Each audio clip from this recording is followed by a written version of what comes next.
Hi, Jason Perico for Bianchi Honda, suggesting you start your new year with a new Honda. Start by leasing the 2016 CR-V LX all-wheel drive for $299 a month with zero down. That's right, the no money down lease is back. Only $299 a month for the 2016 CR-V LX all-wheel drive. With over 500 Hondas in stock, I promise to find the right Honda for you.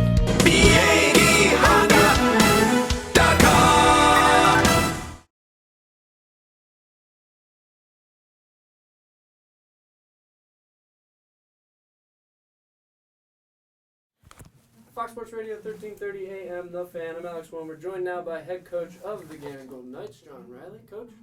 My pleasure. How was practice? Not bad. We just finished up a couple minutes ago. Seton Hill's a little complicated getting ready for just because they run so many things, but the guys have been pretty good. I would say they were pretty good against Clarion. Won't touch too much on that, but just to mention 71-56, game 2 of your winning streak that you're on now. You Pitt Johnstown, and that was an overtime victory, 80-79. They're no slouch. No, Pitt Johnstown's very good. They pass the ball extremely well. They execute well offensively. And we had a couple guys foul out. JY was on concussion protocol, so he was limited in the time that he could play. So there was a lot of things going on, but our guys did a great job of hanging in there. Even when we were down late in overtime, we were able to get some stops, make some shots, and it was a great win for us. So they go in at 14-8 overall, 10-7 in the PSAC, they being Pitt Johnstown. So that really is a great victory. You mentioned the foul trouble. One question I wanted to ask is, how do you manage your bench late in a game like that? Well, it's all I coach pretty much by gut, and we don't really have a lot of forwards, and so we just kind of do it by feel. And some guys were playing out of position. We did play some zone down the stretch, but we just found a way. I want to get to the timeout you took in overtime, but I'm going to backtrack a little bit. Did you focus on building off of anything from the win versus Clarion, or is your mindset kind of the same? Most definitely. Okay. Against Clarion, very talented team that had beaten us pretty bad at their place. Excellent personnel, excellent guard play, big, strong guys inside. So that was an overall team effort. It's really the first time all year I felt that we really guarded somebody. We forced them into shooting a poor percentage. We did a great job on the glass. We did a nice job on the offensive glass.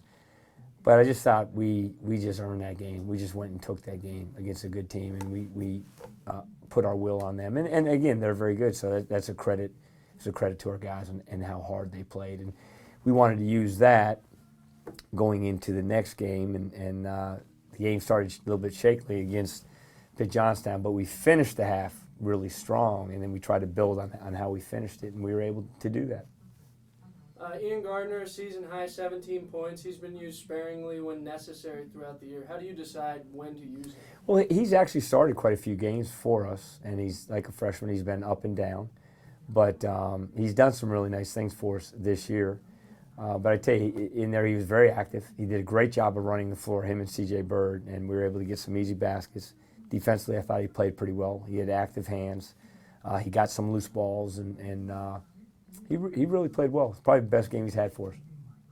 Another guy, and you just can't discredit this guy's season, the adversity he's faced, but John-Yves Toupane, 26 minutes, went for 2 for 10. Was that a foul issue? No, I mean, he didn't practice for the couple days prior, and if he doesn't practice, he's usually not very good. Just his timing is way off. But he made some big plays, made a big shot for us down the stretch. He has a good basketball IQ. Tony Boykins, I thought, was excellent. Matt Dogan off the bench was excellent. Kevin Coute hit 2 big shots late. Emmanuel Matei was very good, 9 assists, 0 turnovers. So that was big for us. Yeah, that's a huge contribution. That's something that... And played very good defense. Doesn't get the sensational headline, but that's the difference between when we saw you executing down the stretch and you came away with a loss. That's the difference. That kind of contribution was why you won against Clarion and then Pitt Johnstown. So that was good to see. Late in the game in overtime, you called a timeout. What was said during that timeout? Well, I think we were down 6. Leahy ended up banging 2 threes on us. I think there's a little over 2 minutes to go in the game, and I think we ended up going into our zone defense and just really kind of challenged the guys. And we were able to get some stops, hit some big shots. Before you know it, it was tied. I mean, it was the swing was Kevin really got 2 really good looks, and we got on the ball. And I tell you, it's been a different year, been a different year. But our guys have been, in terms of practicing every day, in terms of trying to do the right things, they just hung in there, and it's all heart and guts. And eventually things will turn, and hopefully we're starting to get things turned. But they showed a lot of resiliency in that game. It was 3 straight threes right out of that timeout. So, whatever you said, hang on to that one.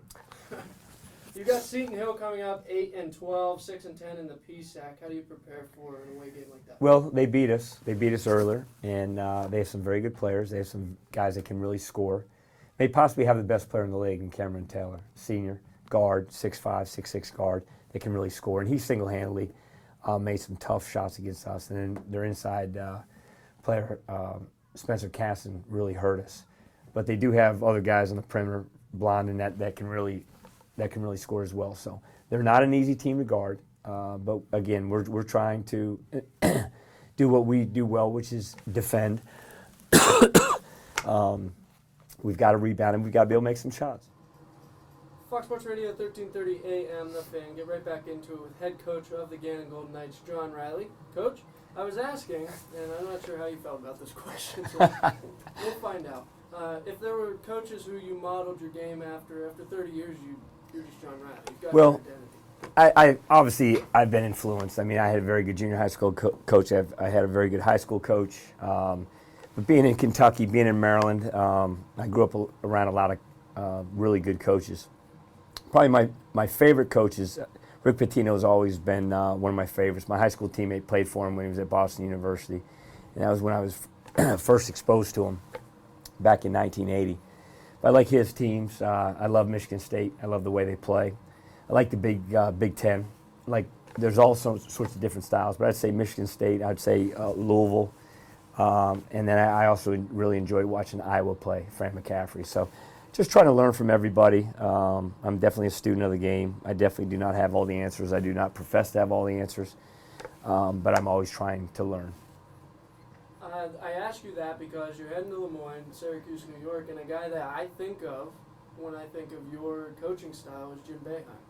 Granted, he's not there anymore, but defensive, shorten the game, if you will, and it seems that somebody who doesn't know anything about basketball, to me it seems that that's a guy that you would be liking to. Well, he's been in it a long time. And are you talking about Jim Boeheim or are you talking about John Beilein? Jim Boeheim. He's been in it a long time. And he's got his own style. I respect anybody that's been in the game a long time because it's a very, very hard profession. It's very challenging. It's always changing. Recruiting is very, very tough. Players are changing, and you have to adapt. So it's definitely been an unbelievable learning experience over the years, and I love the game of basketball. Though it's a great game. I'm glad to be involved in it. So I asked you this last time, but Lemoyne, Syracuse, you're not worried about the road trip. It's a long trip. No, not at all. We don't mind playing on the road. Traditionally, we've really been pretty good on the road. Obviously, struggling this year, but we've struggled everywhere this year. But we are getting better. I think sometimes your focus is better on the road. We have a nice rivalry with Lemoyne, but we know right now our focus is all Seton Hill and just trying to see what we can do there. And then we just kind of take one at a time. All right, Seton Hill looking to extend a winning streak to 3 games. Good luck to you, Coach. It's a pleasure. Alex, thanks so much. Fox Sports Radio, 1330 AM, The Fan. Thanks.